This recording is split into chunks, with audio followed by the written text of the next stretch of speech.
Focus Retail, l'interview. Autre maison qui participe à cette 5e édition des journées particulières, Sephora, qui appartient au groupe LVMH depuis 1997. J'ai le plaisir d'accueillir Sylvie Moreau. Bonjour. Bonjour Noémie. Vous êtes présidente Europe et Moyen-Orient de Sephora. Et puis notre expert qui est toujours avec nous en seconde partie d'émission, Raphaël Palti, président fondateur d'Altavia. Alors Sephora a été fondée en 1969 par Dominique Mandono. Ça fait désormais presque 50 ans que ce pionnier mondial de la beauté est né. L'enseigne est présente dans 35 pays avec 2600 points de vente. Et donc vous aussi, vous participez aux journées particulières. On est très fiers de participer avec les autres maisons du groupe. On est la maison qui a le plus de mise en lumière de nos sites dans le monde.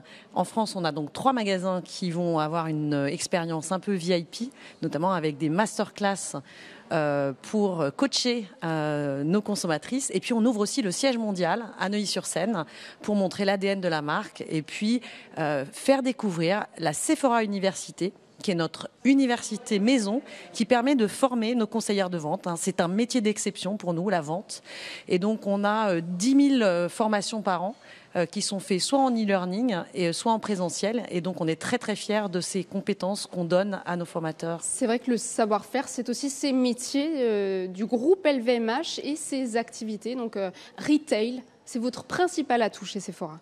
Absolument. Nos conseillères beauté, c'est l'âme et c'est le cœur de Sephora.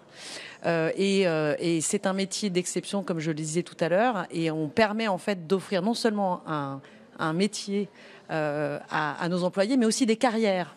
Et c'est pour ça que la formation est fondamentale pour délivrer une expérience client, mais aussi pour permettre à des jeunes femmes et des jeunes hommes d'avoir des carrières chez Sephora. Alors justement, les magasins Sephora, tels qu'on les voit, ils paraissent être complètement autonomes. C'est-à-dire, en gros, le client peut tout à fait se servir du magasin pour son profit, etc. Du coup, les conseillères, l'humain à l'intérieur du magasin, son rôle exact, c'est quoi ? Alors, le magasin Sephora, c'est un espace de découverte et un espace de jeu pour que les consommatrices découvrent la beauté. Alors, soit certaines consommatrices préfèrent être en découverte par elles-mêmes, et c'est pour ça qu'on a accès libre aux produits. C'était ça l'innovation de Dominique Mandono à l'époque en 69. Mais il y a certaines consommatrices qui ont besoin de conseils, et c'est pour ça qu'on a un énorme investissement dans en fait nos conseillères beauté. Par exemple, dans le magasin des Champs-Élysées juste à côté, sachez qu'il y a 250 personnes à plein temps qui sont des conseillères beauté, des conseillers beauté qui sont là pour en fait être au service des clients qui ont besoin de conseils pour leur faire découvrir des gestes beauté et aussi des nouvelles marques. Et du coup, on peut emmener d'un corner Dior à un corner Lancôme quelqu'un parce que au fur et à mesure du conseil, etc. Absolument. Alors, si vous rencontrez une conseillère beauté Sephora, sachez que elle va vous passer, donner ses conseils en fait sur son axe de prédilection. En général, on a des conseillères spécialisées parfum, des conseillères spécialisées maquillage. Et donc, si vous avez besoin d'un conseil soin, elle va vous orienter vers une de ses collègues ou un de ses collègues pour au mieux vous conseiller. C'est pour ça qu'en fait, l'incentive pour nos conseillères, c'est un incentive d'équipe. C'est pas du tout des bonus individuels. On croit à la dynamique de l'équipe. Ni même à la marque. Ni même à la marque pour nos conseillères Sephora. C'est vraiment pour l'équipe. Et c'est ça, en fait, qui construit une culture d'échange et une culture de performance. C'est un peu votre raison d'être, en fait. Absolument. Alors Sephora investit sur le digital pour proposer de nouvelles expériences d'achat. Comment évolue justement ce parcours d'achat au sein de vos magasins ? Alors nous, on croit beaucoup à l'omnicanalité.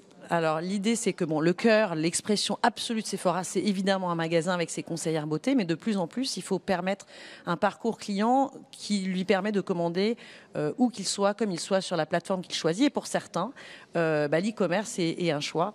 Et le beau challenge pour nous, c'est en fait comment on apporte de l'humain et du conseil dans l'expérience digitale et à l'inverse, comment on apporte de l'innovation et de la technologie dans l'expérience magasin. Et c'est ça qui rend nos métiers fabuleux. Oui, c'est vrai que Sephora fait partie. Et en réinvention aujourd'hui. Et en réinvention totale. Mais on croit très fort au magasin. Et c'est pour ça qu'on est tellement content d'ouvrir.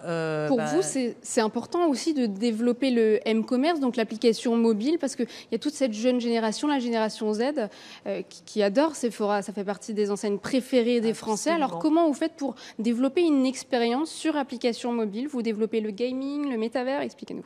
Alors sur les applications mobiles, donc déjà, ce qui est très important pour nous, c'est de permettre en fait la découverte des marques auxquelles on croit et de faire découvrir des nouvelles marques qu'on a dénichées ici et là.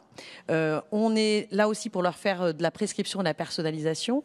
On a aussi un système de programme de loyauté qui permet en fait d'être un fan absolu de Sephora, ça c'est sûr. Et puis effectivement, comme vous dites, la gamification, c'est un des grands axes de développement sur les applications mobiles. Avec récemment votre maison virtuelle Sephoria. Et voilà, avec Sephoria. À propos de votre programme de loyalty, vous étiez réputé comme avoir le plus perfectionné, le meilleur programme de fidélité, etc. Qu'en est-il aujourd'hui et comment se porte-t-il? Vous pouvez remonter un petit peu votre micro, Raphaël, pardon. Oui. Alors écoutez, on est très fiers que dans le monde entier, on a 165 millions de clients qui sont dans le programme de fidélité. Vous vous rendez compte, c'est la population entière de la France, du Royaume-Uni et du Canada. Et donc on a effectivement un programme de fidélité qui est très très abouti. On a la plus grande base de fans de beauté fidèles. Et puis, c'est un chantier sur lequel on est en perpétuelle évolution parce que c'est une arme magique. C'est un de nos pouvoirs magiques.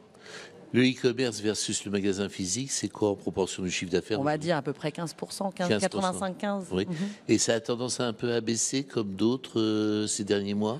Là, on arrive à annualiser l'année dernière qui était absolument exceptionnelle parce que l'e-commerce a été dopé par ce que vous savez. Mais surtout, ce qui est merveilleux, c'est de voir la recrudescence du retail, d'avoir fait une sublime année grâce à nos conseillères beauté qui ont fait un travail remarquable pour redonner envie aux consommateurs de se maquiller et pour continuer de pousser la beauté. Sephora, très grande chaîne internationale, etc.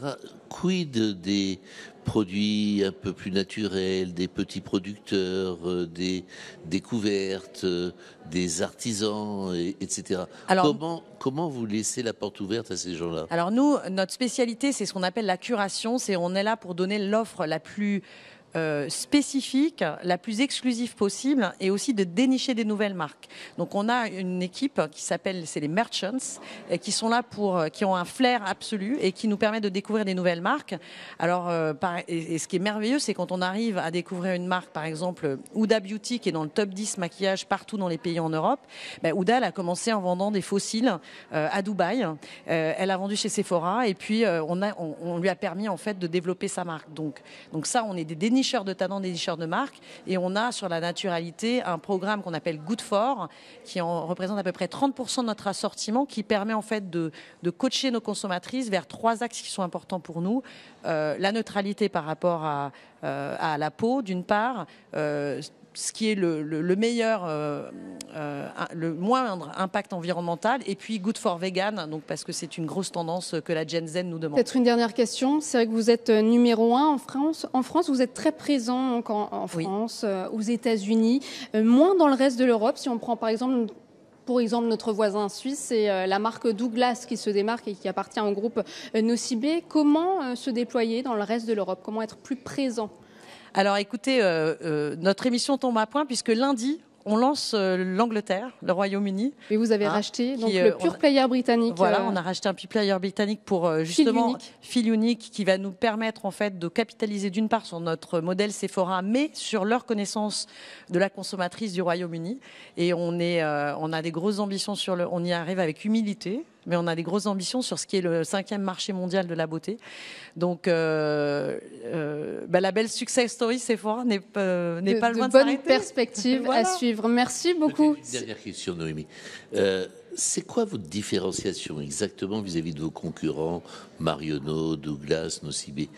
Moi, je dis on a 4. Vous avez quasiment les mêmes produits à première vue. Alors moi je dis on a 4 super pouvoirs. Le premier c'est la curation parce qu'on a des marques exclusives, par exemple sur le maquillage du maquillage. Notre top 10, sur notre top 10 on a 8 marques qui sont vendues exclusivement chez Sephora. La deuxième point de différence c'est la célébration. On est là pour célébrer la beauté. Donc quand vous rentrez dans les magasins vous vous rendez compte, on a de la musique qui est un peu forte, on est une marque très expressive. La communauté avec cette base de fans dont je parlais, et puis la culture de l'entreprise, la culture de nos équipes. Merci beaucoup Sylvie Moreau. Malheureusement, il ne nous reste plus de temps. Merci. Vous êtes présidente Europe et Moyen-Orient de Sephora. Sephora, c'était un plaisir de vous recevoir ici sur ce plateau délocalisé qui est donc situé juste à côté de votre magasin emblématique Sephora. Merci Raphaël Palti de nous avoir accompagnés tout au long de cette émission, président fondateur d'Altavia. On se retrouve la semaine prochaine. D'ici là, je vous souhaite une excellente fin de semaine. On se retrouve lundi dans Good Morning Business. Focus Retail, la distribution de demain s'invente aujourd'hui.